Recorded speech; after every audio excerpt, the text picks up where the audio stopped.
Coming soon to a gender utopia near you, a world without friend zones. Why am I talking into a microphone that has no amplification potential? I was sitting here and I was thinking to myself, why exactly would you even want a world without friend zones? I mean, I don't think you and I think of the word friend zone in the same way. Because a world without friend zones for me would be a world where men and women would date people that they really like and are close and intimate with, and would not reject them on the grounds of them being really close and intimate. I mean, like, when you're truly friend zone, the only reason the person supposedly will not date you is because you're their friend and they don't want to ruin that. And I always found that to be profoundly stupid. I mean, you'd think the best person to date would be an individual who is not only your friend, but someone you enjoy spending time with. And if we're going to be honest, it's particularly more young ladies who are the ones who are doing that. It's not usually young men who are like that. I mean, of course there are, but it's usually women who are like, you're my friend and I can't date you because it'll ruin our relationship. It's a strange thing to me. And if you mean a world where women don't do that, and men, to a lesser extent, don't do it, I think we can agree with each other on this. But you and I both know you don't think of the friend zone like that, which is why we're doing this video response, so keep talking. Recently on Ask Kristen, I talked about the sometimes difficulty of women turning down straight guys. This also led to complaints from some guys commenting on the video about being placed in the friend zone, of that holding pattern when they have either directly or indirectly made their romantic intentions known to a girl and she waffles a bit. She still wants to hang out with them, benefit from company, and preserve the friendship, but not take it a step forward. And usually by a step forward, that means physically getting together in some way. And this whole friend zone terminology really sums up a lot of difficulties that we have as men and women when we are attracted to each other and not attracted to each other and how we relate. But what's really interesting to see is what happens when you take the gender out of the equation.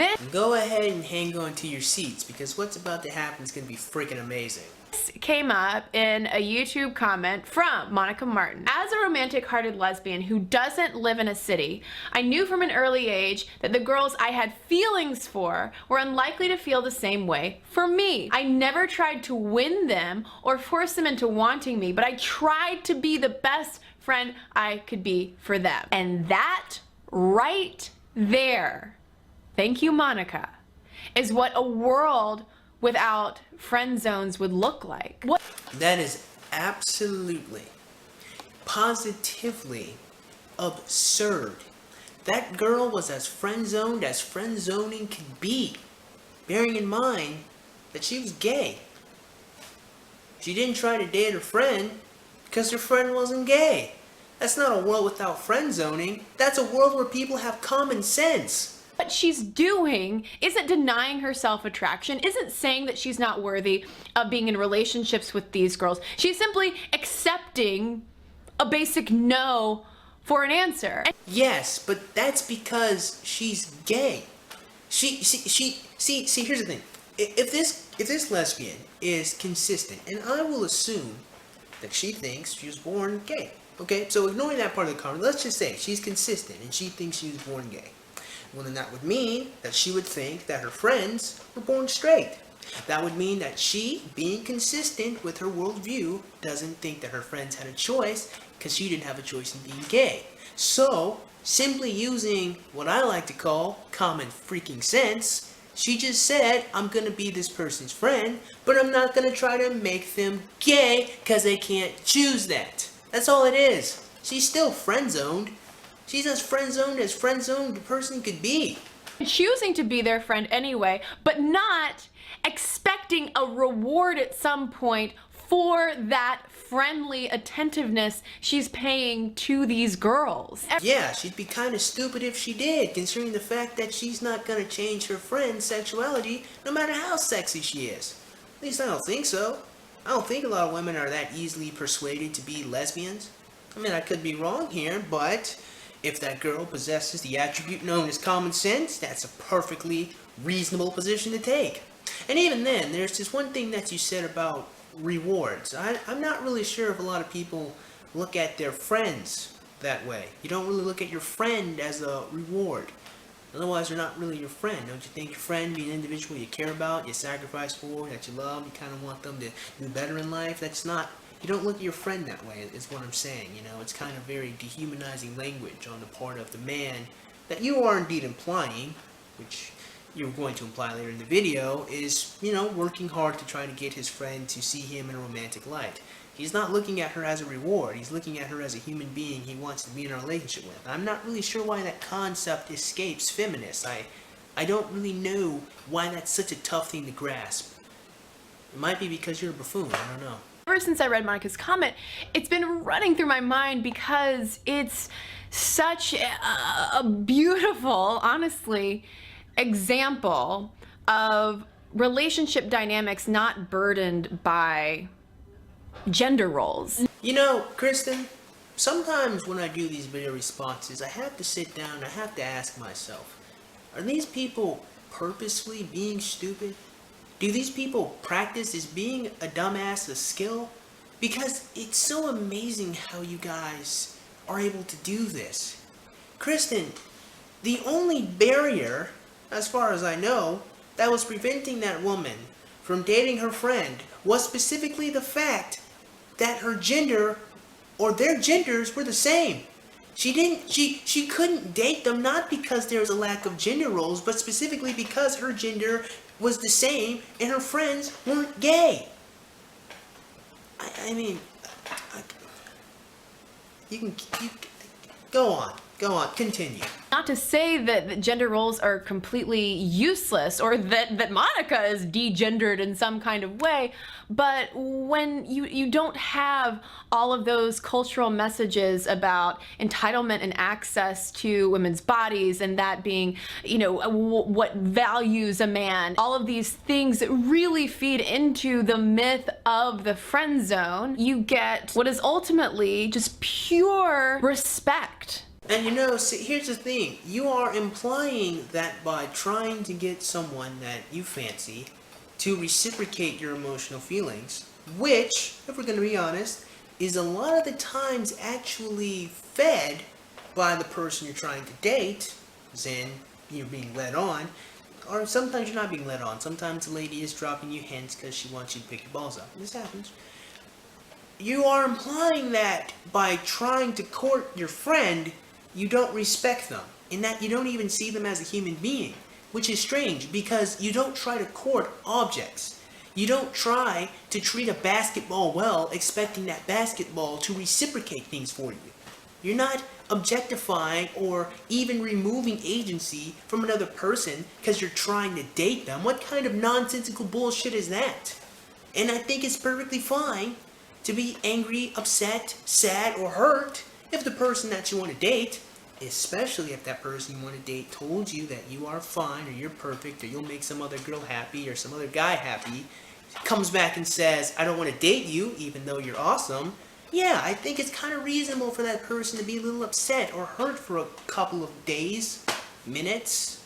I mean, sure, certainly can't take that on for the next 10 years, but at least be upset about that. I don't even understand why you would imply that. And going back to your example, Monica, again, this is nonsensical.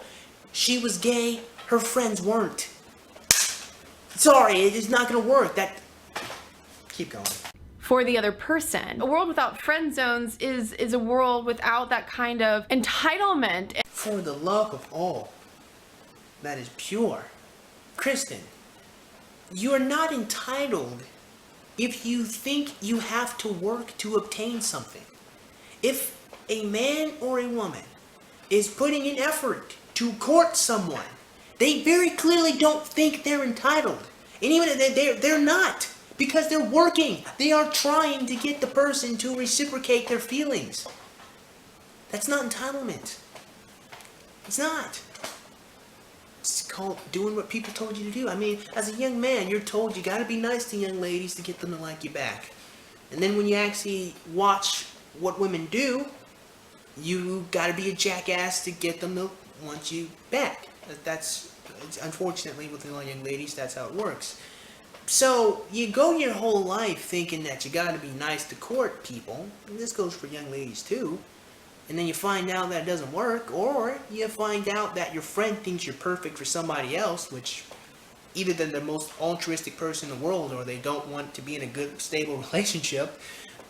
Yeah, it hurts, and they're gonna be upset.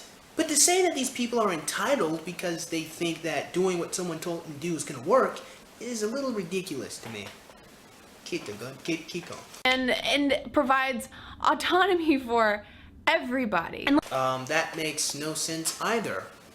Provides you have autonomy regardless of whether or not you reciprocate someone's love or not. It's not just because someone wants to date you doesn't mean that you're automatically forced to date them where you can't talk to other people. You still have autonomy. You can still tell that person no or yes if you like them. This is nonsensical. listen, as someone who has resided before in what could be defined as a friend zone, looking back, I don't blame the guy who technically friend zoned me, and I don't necessarily blame myself. He didn't do anything wrong. Of course you don't blame him. He wasn't attracted to you, you know? Can't be mad about that. Now, it'd be one thing if he was leading you on and saying that, oh man, I wish I could find a girl like you. That would be some shit. And let's be real, lots of young ladies do that to young men. It happened to me when I was in the friend zone. Seriously, I mean, it happens. I mean, so if someone is reinforcing your behavior and telling you that you're doing well and that you'll make someone happy by just being you, I don't really understand why anyone would try to demonize that and say that they're entitled for putting in effort to try to date someone. You can keep going now. But I wish that I could have had the wherewithal to understand that I had needs and that in staying in that friendship relationship, I was starving myself. Being turned down is no fun. It's also, though, a statistical fact of life. We're gonna get turned down far more times than we're gonna be told yes, unless we're really, really, really attractive, perhaps. But I'm also a firm believer that taking no for an answer is also a way of saying yes to other opportunities, whether that's getting to know ourselves better, or knowing someone else better, or just being purely, genuinely, authentically the very best friend we can be. So yeah, and I don't really understand why you still can't be friends with the person that you want to date. I mean, I don't understand that. Just because you put in effort to court somebody, I mean, why exactly is that even being demonized with you? You know, that it's not possible to be friends with someone that you want to put your dick inside, or that you want, you know, to envelop with your vagina, you know, because women get friend zoned too. Probably not as often, but I mean, it happens every now and again. She was friend zoned, you were friend zoned. Who am I even talking? Who am I talking to? I don't even know. I'm confused now. And that's pretty much where the video ends. So what really made me want to make this video is because I noticed there were a couple of hints of demonization of individuals trying to escape the friend zone. That it happens a lot within feminist circles, and it's a topic that I've touched upon a couple of times, but not a topic I've delved deeper into. So I think it's important to scratch upon the friend zone maybe a little more often. Kind of talk about that, maybe talk about my experiences in the friend zone. That's pretty much why I wanted to make the video, because I find it very strange that there is a demonization. It's mostly against men, usually. I mean, women can be friend zone too, but it's usually, I mean, come on, well, feminists are, I mean, we were talking about feminists, they're usually talking about men doing something wrong.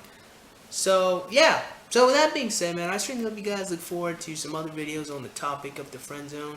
And if you like this video, man, please go ahead and click that like button. Go ahead and click that subscribe button. Comment in the comment box below. And as always, have a great day. I will see you cool cats soon. Adios.